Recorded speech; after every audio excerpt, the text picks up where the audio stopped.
Mr. Meddle does a bit of good. Once there came a magician to Meddle's village. He was very clever and knew a great deal of magic. His name was Sneaky, and he was just like his name. He was not a nice person. He was horrid to everybody, and they couldn't be horrid back, because they were afraid of him.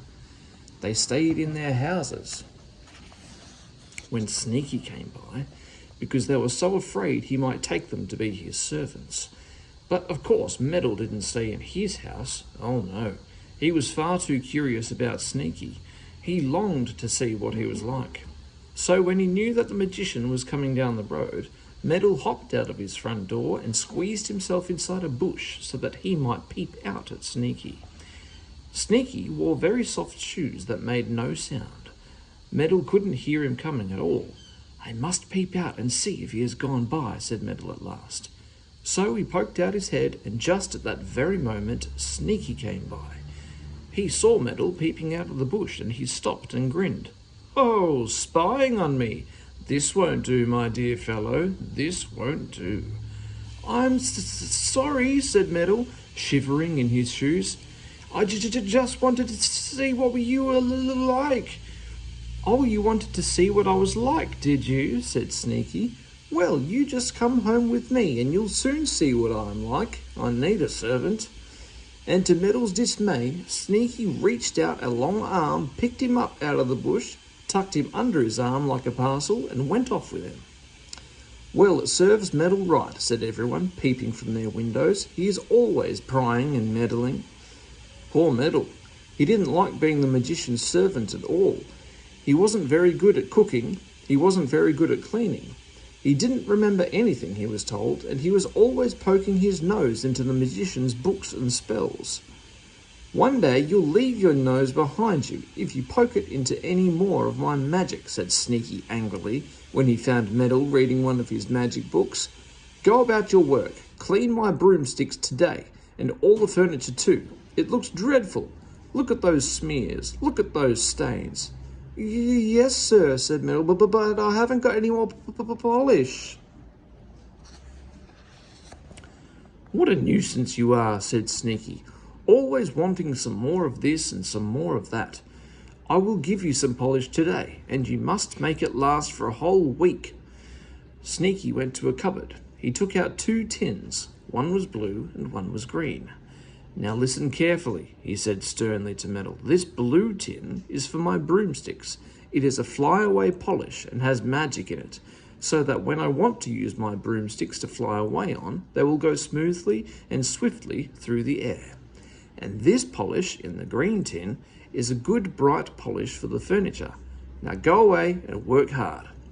"Yes, sir," said Meddle, and he took the tins of polish. He went to the kitchen. He sighed deeply. He hated polishing. He looked at the clock. 4 o'clock. Tea time. "I really must have a cup of tea first," said Meddle. Just then he heard the front door bang, and he ran to the window. "Ha! There's old Sneaky going out. Good. Now I can have a cup of tea in peace." He made himself a pot of tea. He sat back on a chair, put his feet on a stool, and took up his cup. Ah, this was nice. Almost like being at home. Just then he heard the sound of a key being slid into a lock. Sneaky was back again already. Meddle leapt up in a great hurry, spilt the tea all down himself, and rushed to get his polishing cloths. If Sneaky found him lazing instead of polishing, how angry he would be. Meddle opened the 2 tins of polish. He stole quietly into the dining room where Sneaky kept his magic broomsticks. Then he looked at the tins of polish. "Goodness," said Meddle, scratching his head. "Now which was which? Was the blue tin the flyaway polish or the green?" He simply couldn't remember. He didn't dare to go and ask. He stood there and stared at both tins. "Well, I think Sneaky said the green polish was for his broomsticks, and the blue polish was for the furniture," said Meddle at last. "I'll do the broomsticks first." He began to polish the broomsticks with the green polish. They shone and glittered. Meddle did all 6 of the broomsticks and then turned to the furniture. He dabbed his cloth into the tin of blue polish. It was the flyaway polish, of course, but Meddle didn't think it was. I'll polish Sneaky's oak chair first, said Meddle to himself. That's about the most important piece of furniture in the room. So he began to polish the big armchair with the blue polish. My word, how that chair shone and gleamed. It was marvellous polish, and it was magic too, for whoever sat down in that chair would now fly away in it, goodness knew where. Oh, I am tired, said Meddle at last. My arm aches. I must have a little rest. I'll pretend to be Sneaky and sit down in his chair. How grand I shall feel. Meddle was just about to sit down in Sneaky's chair when the magician himself came into the room. How he glared at Meddle. What? You were daring to sit in my chair? He cried. Get out at once. He pushed Meddle so hard that the poor fellow went spinning into a corner and fell over all the broomsticks there. They tumbled across him with a clatter. Ha ha! Laughed Sneaky, sitting down hard in his chair. How funny you look, Meddle. But his laughter soon stopped, and a frightened look came on his face. His chair was rising into the air. Hey, what's this? Stop, stop, yelled Sneaky. But the chair didn't stop. It flew up to the ceiling. Bang! It made a hole there. It flew through the hole, up to the roof. You wicked meddler! You've polished my chair with the flyaway polish, yelled Sneaky in a rage. Wait till I jump out and catch you. But it was too late for him to jump out. Crash! The chair flew through the roof and a shower of tiles fell down. Meddle stared in the greatest surprise. He ran to the door and looked upwards. There was Sneaky, flying away in the old oak chair, up to the clouds. He got smaller and smaller the farther he went. Ooh, said Meddle, hardly believing his eyes. He sat down on the grass and wiped his forehead. Ooh, he's gone, simply gone, just like that. And all because I used the wrong polish. Well, well, well. It seems as if it's a good thing to be silly sometimes.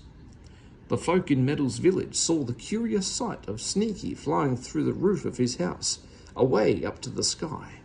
They came running to Sneaky's house, and there they saw Meddle sitting on the grass. What's happened? What's happened? They cried. Well, you see, I polished Sneaky's chair with the wrong polish, explained Meddle.